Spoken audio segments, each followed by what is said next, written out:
நாயன்மார்களை பற்றிய பதிவுகளை தொடர்ந்து நம்ம சிந்திச்சுட்டு இருக்கோம். அந்த வகையில் இன்னைக்கு நம்ம பார்க்கக்கூடிய பதிவாக இருக்கக்கூடியது சண்டேஸ்வர நாயனார் அப்படின்னு சொல்லக்கூடிய இன்றைக்கும் நம்ம ஆலயங்களில் வழிபாடு செய்து கொண்டிருக்கக்கூடிய சண்டிகேஸ்வரர் அப்படின்னு சொல்லக்கூடிய சண்டேஸ்வர நாயனாரினுடைய அருமையான வாழ்க்கை வரலாறை பற்றி தான் இன்னைக்கு இந்த பதிவில் நம்ம பார்க்கவிருக்கிறோம்.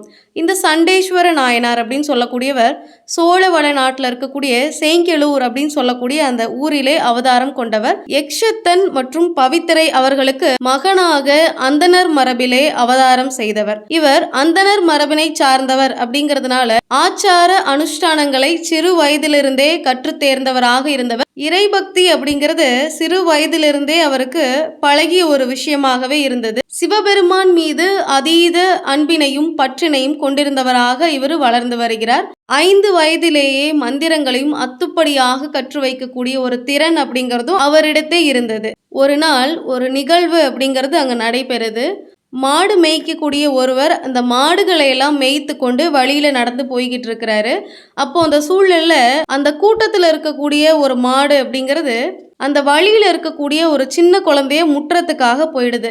இதை பார்த்து அந்த மாடு மேய்க்கக்கூடியவர் அந்த மாட்டை ஓரமாக தள்ளி விட்டுட்டு அந்த மாட்டை அடிச்சு துன்புறுத்த ஆரம்பிக்கிறார். இதை பார்த்து அந்த சண்டேஸ்வரருக்கு ரொம்பவே கோபம் வந்துருச்சு. ஆனால் படித்தவர்களுக்கு அழகு அப்படிங்கிறது உயிர்களிடத்தே செலுத்தக்கூடிய அன்பு. அதனால அந்த மாடு மேய்க்கக்கூடியவரை கூப்பிட்டு அவர்கிட்ட புராணங்கள்ல இதிகாசங்கள்ல இந்த மாடை துன்புறுத்துறதுனால வரக்கூடிய பாவங்கள் என்ன அப்படிங்கிறத பத்தி எடுத்து சொல்றாரு. எந்த உயிரினங்களிடத்துமே அன்பு அப்படிங்கிறத செலுத்தணும், அதை துன்புறுத்தக்கூடாது அப்படிங்கிறத சொல்றாரு. அதே போல பூலோக காமதேனுவாக விளங்கக்கூடிய பசுவை இப்படி துன்புறுத்தக்கூடாது, எல்லா தெய்வங்களும் இந்த பசுவினிடத்தே காணப்படுது அப்படிங்கிறதுனாலதான் இந்த பூலோக காமதேனு அப்படின்னு நம்ம சொல்றோம் அப்படிங்கிறத எடுத்து சொல்லி இந்த பசுக்களை நானே பார்த்துக்கிறேன் அப்படின்னு சொல்லி எப்பொழுதுமே அந்த பசு கூட்டங்களை அவரே போய் மேய்க்கக்கூடிய அந்த பணியினை மேற்கொள்றாரு. ஊர்ல இருக்கக்கூடியவங்கலாம் கிண்டலும் கேலியுமா பார்க்கக்கூடிய ஒரு சூழ்நிலை. ஏன்னா அந்தனர் மரபுல பிறந்துட்டு மற்ற பணிகளை பார்க்காம இப்படி மாடு மேய்க்க போலாமா அப்படின்னு ஊர்ல இருக்கக்கூடியவர்களாம் கிண்டல் செய்யக்கூடிய ஒரு சூழ்நிலையில கூட அதை பத்தி எதுவுமே பொருட்படுத்தாம உயிர்களிடத்தே அன்பு செலுத்தக்கூடியவராக இருந்தவர். உயிர்களிடத்தே சிறு வயதிலேயே அன்பு செலுத்தக்கூடிய அந்த பக்குவம் அப்படிங்கிறது அவரிடத்தே காணப்பட்டது. ஒரு நாள் மாடு மேய்க்கக்கூடிய அந்த சூழல்ல மாட்டையெல்லாம் புல் மேயக்கூடிய அந்த இடத்துல விட்டுட்டு அங்க இருக்கக்கூடிய அந்த மணல்ல சிவலிங்கத்தை பிரதிஷ்டை பண்ணி அதை வழிபாடு செய்துட்டு இருக்கிறாரு. அங்க இருக்கக்கூடிய அந்த காட்டுல இருக்கக்கூடிய வில்வ இலை மற்ற பூக்கள் இதையெல்லாம் கொண்டு அர்ச்சனை செய்து மலர்கள்னால அலங்கரிச்சு சிவபெருமான் மீது கொண்ட பற்றின் காரணமாக தினசரி அதை வழிபாடு செய்துட்டு வர்றாரு. ஒரு நாள் இந்த பசுக்கள்லாம் இவர் இவ்வளவு அன்பாக இருக்கிறத பார்த்துட்டு அதுவாகவே இவர் பார்த்ததுமே அந்த புரிதலின் அடிப்படையில பாலை தானாகவே சுரந்து அந்த சிவபெருமானுக்கு அபிஷேகமாக செய்து கொண்டிருந்தது. இது மாதிரி செய்யும் பொழுது தினசரி இந்த மாடுகள் எல்லாம் வீட்டுக்கு போனதுக்கு பிறகு அந்த பசு கூட்டங்கள்ல இருக்கக்கூடிய ஒரு சில மாடுகள் மட்டும் பால் கறக்கிறதே இல்லை. இதை கவனிச்ச இந்த மாட்டினுடைய உரிமையாளராக இருக்கக்கூடியவர் சண்டேஸ்வரருடைய தந்தை கிட்ட போய் முறையிடுறார். அவரோ சண்டேஸ்வரர் மாடு மேய்க்கக்கூடிய அந்த சூழல்ல இவருடைய பின்னாடியே போய் இவருக்கு தெரியாமலே அதை கவனிக்க ஆரம்பிக்கிறாரு. ஒரு நாள் அதே மாதிரி மாடு மேய்க்கக்கூடிய சூழ்நிலை வருது.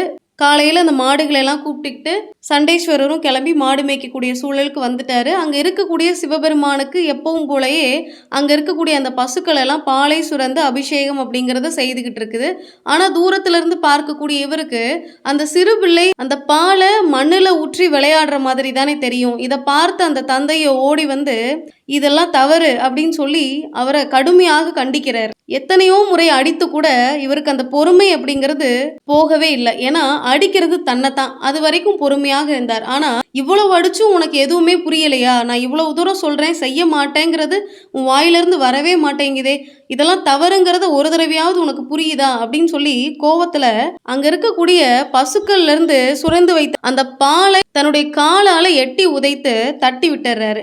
இதை கவனிச்சு அந்த சண்டேஸ்வரருக்கு மிகுந்த கோபம் வந்துருச்சு. அங்க இருக்கக்கூடிய ஒரு சின்ன குச்சி எடுத்து இது ஆயுதமாக மாறக்கடவுது அப்படின்னு சொல்லி தன்னுடைய தந்தை கால் மீது எறிகிறார். அது நிஜமாகவே ஆயுதமாக மாறி அவருடைய காலை வெட்டிடுது.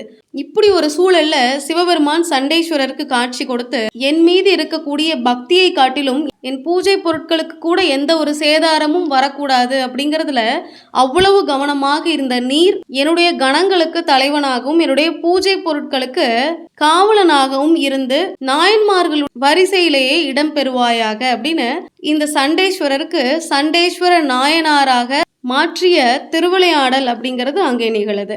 அன்றிலிருந்து தான் சிவபெருமானுடைய பூஜை பொருட்களுக்கு இந்த சண்டேஸ்வரர் அப்படின்னு சொல்லக்கூடிய இந்த சண்டிகேஸ்வரர் காவலனாக இருக்கிறார். இன்றளவும் நம்ம சிவபெருமானுடைய கோவில்கள்ல இருக்கக்கூடிய சண்டிகேஸ்வரரை வழிபாடு செய்துக்கிட்டு தான் இருக்கோம். ஆனா வழிபாடு செய்யக்கூடிய முறை அப்படிங்கிறது ரொம்பவே தவறாக இருக்கு. இன்றுமே நிறைய பேருக்கு தெரியறது இல்ல. கையை தட்டியோ சொடக்கு போட்டோ சண்டிகேஸ்வரரை வழிபாடு செய்யறது அப்படிங்கிறத நம்ம செய்யவே கூடாது. ஏன்னா எப்பொழுதுமே சிவதியானத்தில் இருக்கக்கூடியவர் சண்டிகேஸ்வரர். அதனால அவருடைய தியானத்தை கலைக்கும் பொருட்டு சொடக்கு போட்டு கும்பிடுற மாதிரியோ அல்லது கை தட்டி கும்பிடுறதோ செய்யக்கூடாது. சண்டிகேஸ்வரரை வழிபடக்கூடிய முறை அப்படிங்கிறது சிவபெருமானுடைய அருளை தவிர நான் எந்த பொருட்களையுமே எடுத்துட்டு போகல அப்படிங்கிறத கையை தொடச்சு காமிச்சுதான் நம்ம வழிபாடு செய்யணும். இதுதான் சண்டிகேஸ்வரரை வழிபடக்கூடிய ஒரு சரியான முறையாகவும் இருக்கும்.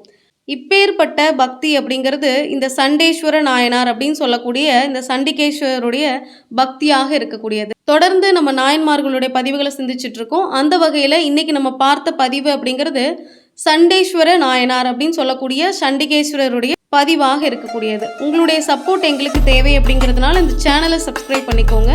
ஆன்மீகமும் தர்ம சிந்தனையுமே ஒருவருடைய வாழ்க்கை பாதையை கட்டாயமாக மாற்றும். நன்றி.